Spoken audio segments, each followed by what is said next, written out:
खौफनाक ताबूत। मैंने तुम्हें बताया था ना कि मैं फिल्म बनाना चाहता हूं, यश ने कहा। हाँ साहब जी, कमल और अमर दोनों ही एक साथ बोल पड़े। तो मैं वहां ऑफिस भी बनाऊंगा, मैं तुम दोनों को वहां काम पर रख लूंगा। यश ने उनके दिल की मुराद जानकर उन्हें ये खुशखबरी दी। इस बात पर कमल ही नहीं, उसका बाप अमर भी बहुत खुश नजर आया।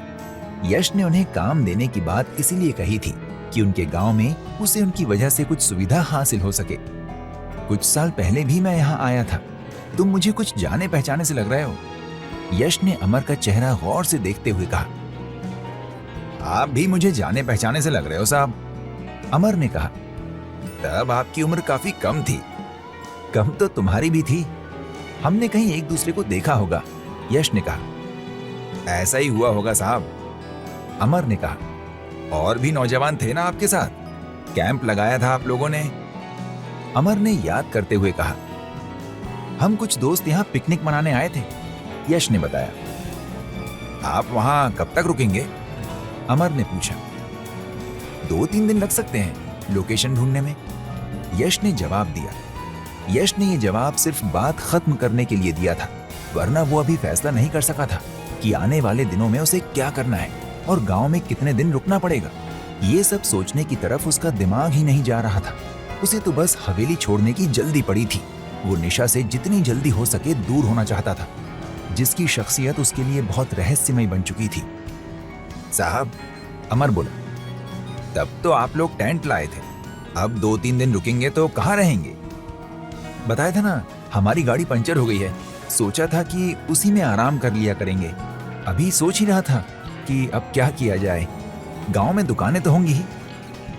बस खाने पीने की दुकानें हैं, और तो कुछ मिलता नहीं साहब। दरी चादर की दुकान नहीं है क्या, यश ने पूछा।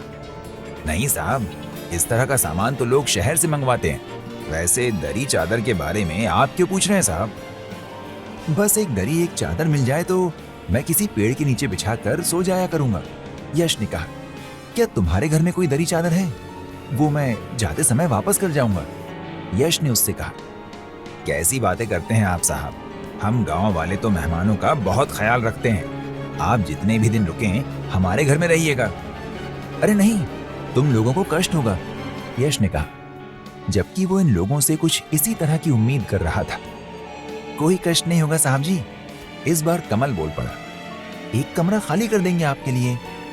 अरे यही तकलीफ तो मैं नहीं देना चाहता हूँ, यश ने कहा। बहुत बड़ा मकान नहीं है हमारा, लेकिन बहुत छोटा भी नहीं है। एक कमरा ऐसा है कि बस थोड़ा सा सामान है वहाँ, वो कहीं भी रख दिया जाएगा।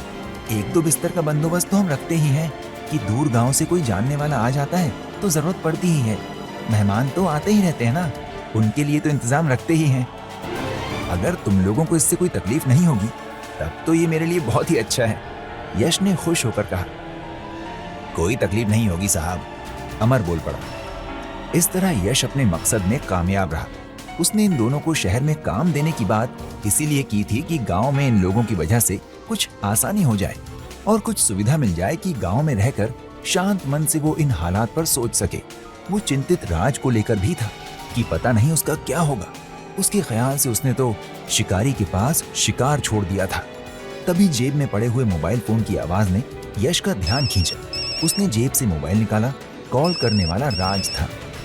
हाँ राज, बोल, यश ने माउथपीस में तेजी से कहा। सब ठीक तो है ना, उसने बेचैनी से पूछा। क्यों, सब ठीक क्यों नहीं होगा? राज ने उससे ही उल्टा सवाल किया। वो रहस्यमयी औरत जो है वहां तेरे साथ, यश ने व्यंग किया। तुझे अब क्या कहूं भाई, बार बार बहन की बात करना अच्छा नहीं लगता। निशा के बारे में तू खामखा गलत सोचता है यार। मेरे दिमाग में अब कुछ और ही ख्याल आया है। कैसा ख्याल? यश ने सवाल किया। तेरी ये बात सही हो सकती है कि वो आग उगलती लाल सी आंखें किसी खरगोश की शायद ना हो। अब भी शायद की बात है, यश मुंह बनाकर बोला। कुछ और ख्याल आए हैं यार मेरे जहन में, राज ने फिर कहा। वो क्या? यश ने सवाल किया। अब राज ने वो सब कुछ कहना शुरू किया जो असल में निशा के विचार थे। यश बड़े इत्मीनान से सब बातें सुनता रहा। उसकी खामोशी की वजह से राज को एक बार हेलो कहना पड़ा था। मैं सुन रहा हूं, यश ने कहा। बात जारी रख अपनी, रुक मत। राज ने बाकी सब कुछ भी जल्दी जल्दी कह डाला। तो फिर राज के खामोश होने पर यश बोला, मैं ये कहना चाहता हूं कि अच्छा पहले बता कि तू अभी है कहां? राज ने बीच में ही पूछ लिया। मेरे अंदाज से आधा रास्ता तो तय कर लिया होगा शायद, उसने कहा। आपका अंदाजा ठीक है साहब जी, कमल जल्दी से बोल पड़ा। तेरे अकेले जाने से मैं चिंतित हो गया हूं, वापस आ जा। कुछ पैसे देगा तो वो सुजुकी वाले तुझे यहां वापस छोड़ जाएंगे, राज ने कहा। तू मेरी चिंता छोड़, तू चिंतित क्यों हो गया? उसने सवाल किया। मिसेस खन्ना शायद तेरे पीछे लग गई हो, राज ने अपनी चिंता जाहिर की। मैं तो तेरे लिए परेशान हूं, यश ने चिंतित स्वर में कहा। तू वहां रह गया है, मिसेस खन्ना तो शायद तेरे ही साथ है और तू उसका दीवाना भी बना हुआ है। क्या होता है आगे सुनते रहिए सिर्फ ऑडियो पर।